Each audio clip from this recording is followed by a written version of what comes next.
Hola, buenas tardes. Hoy nos toca el turno a nuestro compañero Juan Ángel de la oficina de la calle Tembleque. Bienvenidos a todos a esta oficina y vamos a hablar de los gastos de una vivienda. Hoy con nuestro experto a desvelar todos los gastos ocultos. Buenas tardes, José.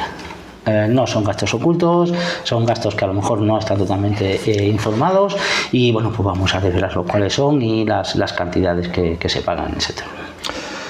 En los gastos y la compra-venta empezamos por el principio. Si compro una vivienda y es de segunda mano, ¿qué impuesto me grava? El impuesto que se grava en la vivienda de segunda mano es ITP, ¿vale? Que el porcentaje que está estipulado en la Comunidad de Madrid es del 6%.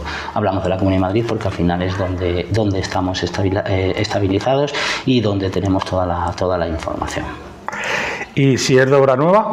Ahí ya sería el 10% de IVA, ¿vale? Y sí que hay que tener en cuenta que en la obra nueva hay que pagar también actos jurídicos documentados, que es el 0,75% del valor de la compra del inmueble, porque generalmente las personas se suelen subrogar, o los compradores se suelen subrogar al préstamo promotor. Correcto. ¿Y algún descuento que exista en la Comunidad de Madrid? Sí, en la compra de vivienda de segunda mano sí que hay una bonificación del 10% sobre el 6%, con lo cual la base imponible se calcula al 5,4%, siempre y cuando sea menor de 35 años y el valor de compra del inmueble o de adquisición del inmueble no supere los 250.000 euros. Para eso tienes que declararlo como vivienda habitual y tienes que ser residente en la misma vivienda durante los 3 años posteriores a la adquisición de la misma. Correcto, Juan Ángel. Y en tema de notaría, registro, hipoteca, vamos a hablar de abogados, notarios y registros. ¿Cuáles son sus porcentajes? Sí, tanto notarios como registros tienen un arancel fijo a la hora de cobrar los honorarios por la realización de la escritura de compraventa y sobre la inscripción. Realización de escritura de compraventa en caso de notario suele ser entre un 0,2% y un 0,5%, y en el caso del registrador de la propiedad es lo mismo, entre el 0,2 y el 0,5%. Sí que es cierto que hay que tener en cuenta que también van variando según el valor de adquisición del inmueble, llegando incluso en algunas ocasiones al 0,8%.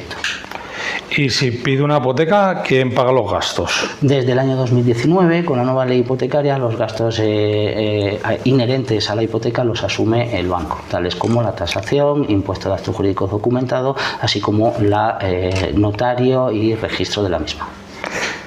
Vamos a pasar a las herencias y las extinciones de condominio. ¿Qué ocurre con las herencias? Pues ¿qué hay que pagar?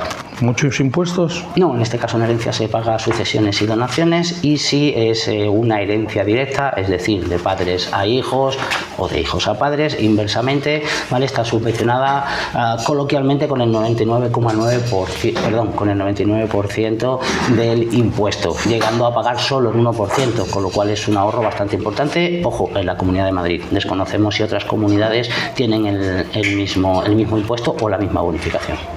Y vamos a poner un ejemplo, la excepción de condominio, por ejemplo, en un divorcio. Sí, es una fórmula que también ahorra bastantes gastos, porque ahí el impuesto que se liquida no es impuesto de transmisiones patrimoniales, sino que también es actos jurídicos documentados y está grabado con el 1,5% del valor del inmueble. Correcto, los gastos del vendedor. Vamos a ver, pasamos a otro lado. Si yo vendo mi vivienda, ¿qué le toca al vendedor? Bueno, en este caso el vendedor es el que menos paga, ¿vale? Tiene que pagar la plusvalía municipal, ¿vale? Que es el impuesto sobre el incremento de los valores de los terrenos de naturaleza urbana, ¿vale? Y también tendría que liquidar el IRPF. En el supuesto de que tengan que liquidar IRPF, va por tramos. Sobre la ganancia patrimonial, el impuesto va desde el 19 al 23%. En el supuesto de que se sea mayor de 65 años y haya sido tu vivienda habitual en los últimos 3 años, también se está exento de tener que tributar a IRPF.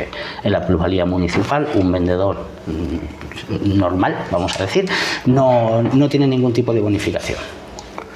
Correcto. Y el tema de las donaciones y escrituras, ¿las donaciones de vivienda también tienen bonificación en Madrid? Sí, igual que la herencia, tiene la misma tipo de bonificación. Lo único que donación a diferencia de la herencia, la donación, te pueden donar tus papás o tú a tu padre le puedes donar la vivienda, pero también le puedes donar dinero, efectivo o patrimonio monetario del banco. Lo ideal es también hacerlo así, ya que el impuesto es el mismo que con herencias.